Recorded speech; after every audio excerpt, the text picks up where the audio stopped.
Good morning. Good morning. This is Eric Pennell, and I want to welcome you to the Morning Commute, which is my episode of my Success Code channel. If you're new to the channel, I want to welcome you. I graciously thank you for taking time out to listen to me today. I'm not sure how you got here, but definitely welcome you for being here. If this is your third, fourth, fifth, whatever time that you return, I graciously thank you for sticking with me. Always enjoy your feedback and looking forward to hearing that so I could adjust the content that makes the best use and more valuable for all my listeners. Today is a topic I want to, the title I want to call it is why you should consider. And the key word is consider, because this is more of an evaluation. I'm not saying it's a catch-all that you must do this, but I'll explain in a minute why it's an evaluation and why you should consider. But why you should consider living or transitioning to a minimalistic lifestyle. And this conversation sparks from a conversation I had with my son. My son was, he's 17, he's 11th grade, about to graduate high school. And quite honestly, he basically just was telling me, he's like, man, I can't wait till I graduate, go to college, get my degree so I can start buying, or, he was rambling off stuff that he wanted to purchase. He loves Jordan shoes, and for many of you out there that know about Jordan brand shoes, you're not getting a pair of shoes that they all desire at that age less than $100. So it's an investment, right? And he was just rambling off the things he wanted to buy, and not so much talking about how he wanted to live, the lifestyle he wanted to live to buy those things. And that kind of alarmed me, and I thought it was a moment that I could be a dad and kind of fast forward. I'm 41, so I could fast forward and share with him what his older self would tell his younger self and where he is today, which a lot of times we don't get that chance. So I wanted to take that moment. So, and it got me thinking about my own personal experiences and experiences that I hear from a lot of my listeners, and a lot of people that I talk to in our local meetup group here in Charlotte. And, about kind of where we all got started. And what I shared with them was, I said, I'm not saying that you're thinking wrong, because, whatever you end up doing, as long as it makes you happy, it makes me happy. I said, but at the end of the day, I know a lot of people that at a young age started that way, me one of them, and then some that are still making that mistake even as working adults, and it generally doesn't turn out that well. So before I go into this, I want to give a disclaimer that what I'm going to say, a lot of what I say, is it's not a catch-all. I'm not saying this is the standard for everyone, but deep down in your heart, if you're going to work, if you are forced to do things that you really don't want to do, if you're working a job that you hate, you don't like working around the people, you don't like the environment, it doesn't feed your passion, it doesn't feed your purpose, if it doesn't do any of those things, and you don't have what I like to call the freedom of choice. I'm not saying freedom of not having to work, but the freedom of choice in working in a job or doing some type of profession or serving customers that you truly enjoy, then I really, really advise you to listen up. And again, consider living a minimalistic lifestyle. So getting back to what I was telling my son is that, I was in that same boat. So I want to take you to to a point where I stepped off the stage, and where many other people step off the stage once they get their diploma and they get their undergraduate degree. And the moment they, they step off and get that undergraduate degree, and they, you know, either stay in town or they move for their job, whatever. They immediately start thinking about what it is like, what it means to be an adult. You know, what does it look like? And in a traditional sense, what it normally looks like is, you know, it's about the perception of it, not the reality. And the perception is, you know, once you get that degree, you're now a working adult like everyone else. You know, you have to show the appearance that you've, quote unquote, you've made it. You know, saying mama, I made it, right?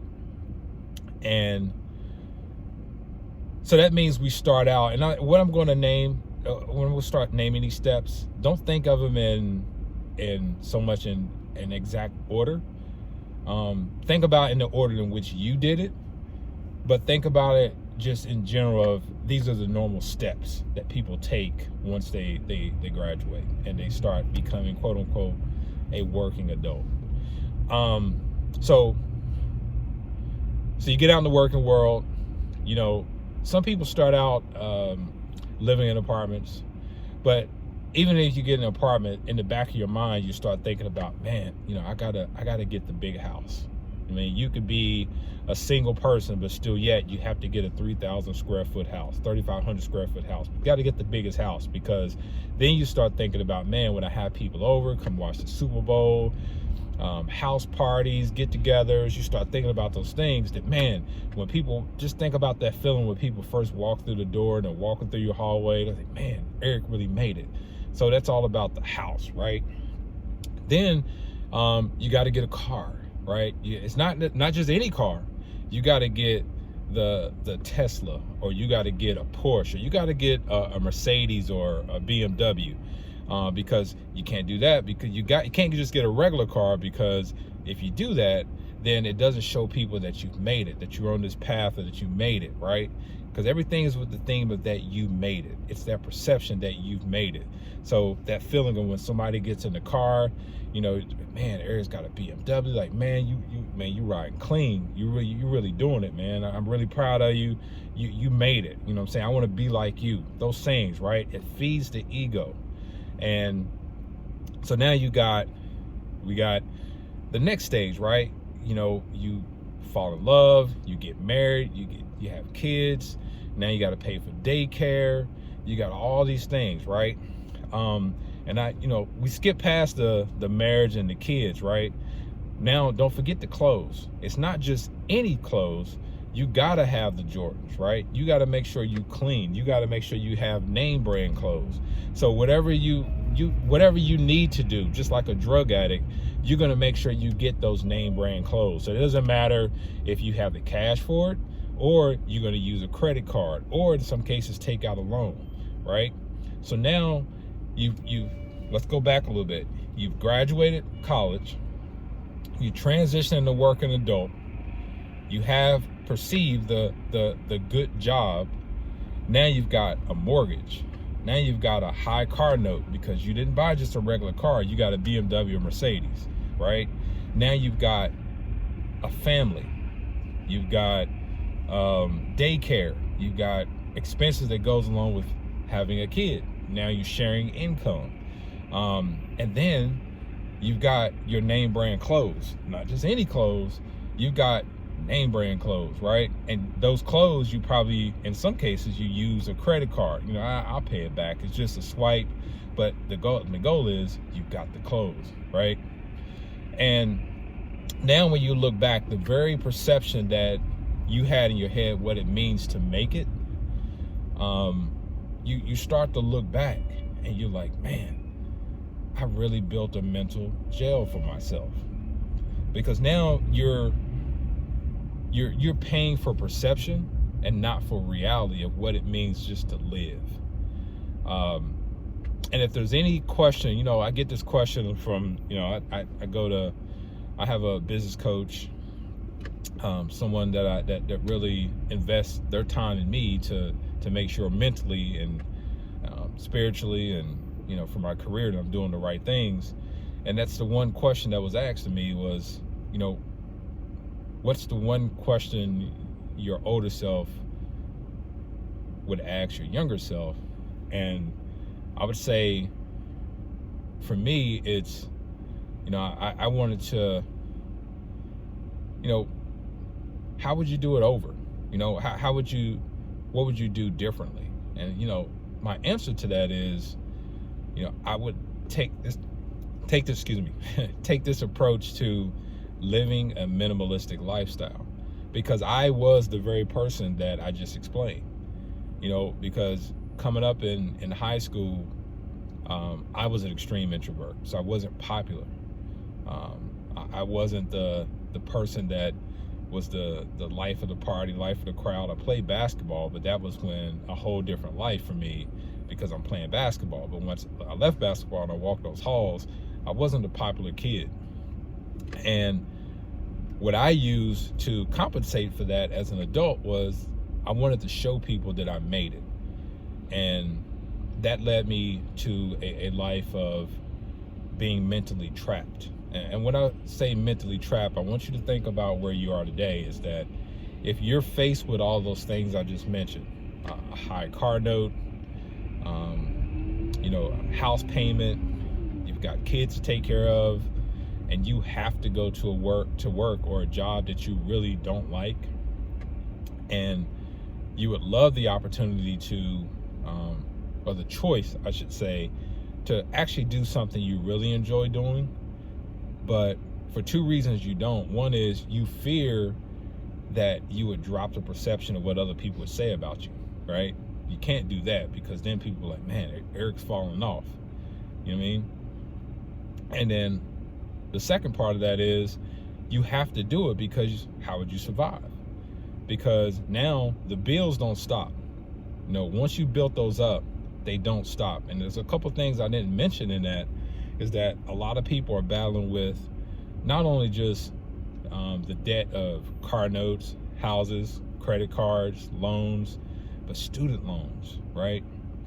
And all these things, man, they really just pile on top of you. And you spent your whole life being this good person, not living a life of crime, and you feel accomplished because you're like, man, I'm not in jail. You know what I mean? I'm not living in a physical prison, but we've built mental prisons for ourselves because of our perceptions of what we think the working adult or the person that made it looks like. But in all reality, when I look back at it today, truly, what is the person that made it? To me, the person that made it is defined within you. And the person that made it is the person that's happy.